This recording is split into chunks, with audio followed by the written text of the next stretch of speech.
Hello and welcome to Lord of the Board. My name is Sam and today we are going to be checking out my top 5 root cards in the Exiles and Partisans deck. And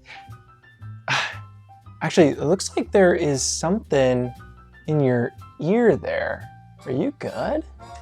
Oh yeah. Huh. It seems to be my 5th pick for favorite card, which is the Rabbit Partisans. Now, why do I like Rabbit Partisans so much? One, it's actually really funny because there are 2 other Partisans in this deck, which are the Mice and the Fox. But I'm just gonna be honest, the rabbits are my favorite. I love these guys. It's the artwork for me that puts them up a little bit higher than the others. But this effect in general, the partisan cards, I love this effect so much. Being able to kind of curate your hand and kind of build out this little ecosystem where you have mostly bunny cards in your hand, so then every time you use this you don't have to worry about discarding anything extra. That feels really, really good. This can come in clutch if you're needing to get that extra hit on, a wah base or, just any form of thing. That's why I love this guy so much. I love these partisan cards so much. But specifically, I chose Rabbit Partisans because I animated a short using these guys. They're just my favorite. I think they're so adorable. Some phenomenal artwork here. And so that is going to be the first pick.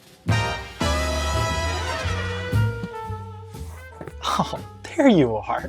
I honestly have no clue why I keep you behind a root box, but that's gonna be Swap Me. That's my next pick here. And one of the reasons why I love Swap Me is that this is one of the cards that actually gives you an ability to take other cards from other players. Who doesn't like stealing things? And so my thought process is this card's just plain fun. There's nothing more fun than swap meeting an opponent and getting that card that you need or taking away the crafting capability of them. And that just feels really good. I will never ever get off the hype of swap meeting a well-timed root tea that they would have given them the game if they had crafted that same root tea, but you were the one who swap meet it, and so then you are able to craft it. Swap Me is just a fun card. I also love it that it promotes negotiation, because when you have Swap Me, you can swap meet with other players in order to try and give certain players certain cards. This can help with like the Lizard Cult if they need a certain color of card to discard, for example. There's a lot of room to play within that system of Swap Meet. So that is why it's going to be my next pick. But Swap Meet, I'm gonna put you back. I'm sorry, but I think that's just your forever home now.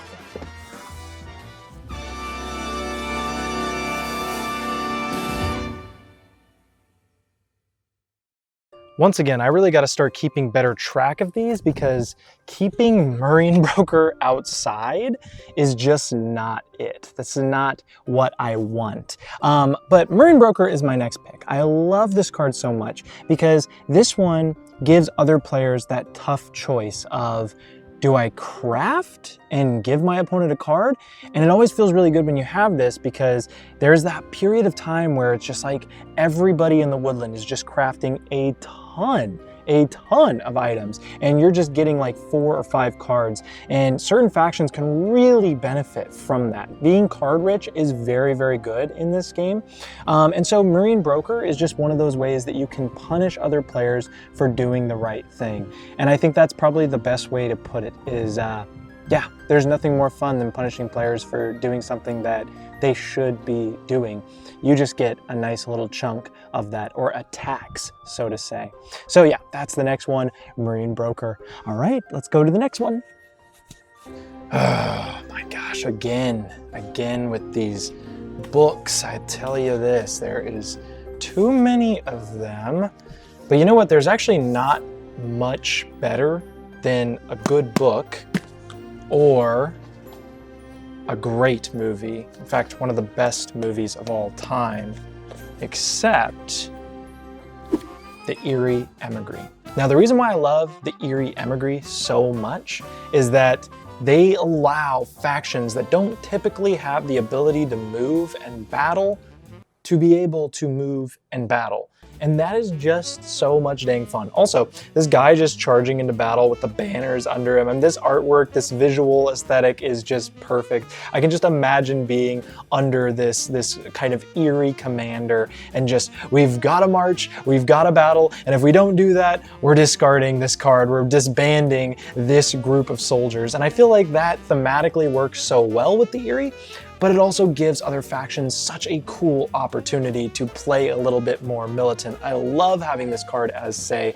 the Lizards. I love having this card as the Corvids, just for that extra action eco. It's also just good for militant factions sometimes, especially for like the Cats, because they don't have a lot of action economy, so this is a perfect way for them to get more action economy. I just love the ways that you can use this card so much, but there's only one card that beats it out in the Exiles and Partisans deck, and that is going to be next. But first, let me go ahead and put the Eerie back because I think this spot is probably safer for it. I don't want anybody to get to my beloved Eerie Commander, you know what I mean? And the best card is not in here.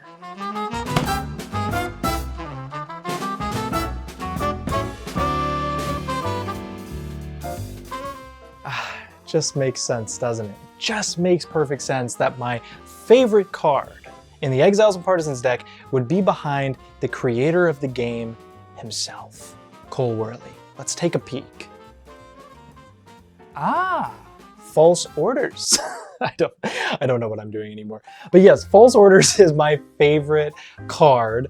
And you know what? It's not because I've got it signed by Josh Yearsley, though that does help quite a bit. No, it's because this ability is so much fun, as with all of these abilities. But False Orders specifically, one of the reasons why I love it so much is that it activates in Birdsong. And so certain factions, they can have this really fun game plan, and at the start of their turn, they play this and everything changes. Everybody's always like, oh no, False Orders is coming, False Orders is here. It's just that card that doesn't let anybody feel safe. With the Duchy especially, like, they are worried about a False Orders craft because now they're not able to protect their buildings that well, or a Woodland Alliance player can't leave just one or two of their warriors defending their bases anymore because that's going to only leave one there or none there. And so there is so much use in this card, and it's a way to crack in those hard defensive places, which is just phenomenal. And just the artwork is so funny of this fox warrior being like, are you sure this is the right way, right off the cliff? I think that's absolutely excellent. And so my favorite card in Exiles and Partisans is False Orders. All right, goodbye, Cole.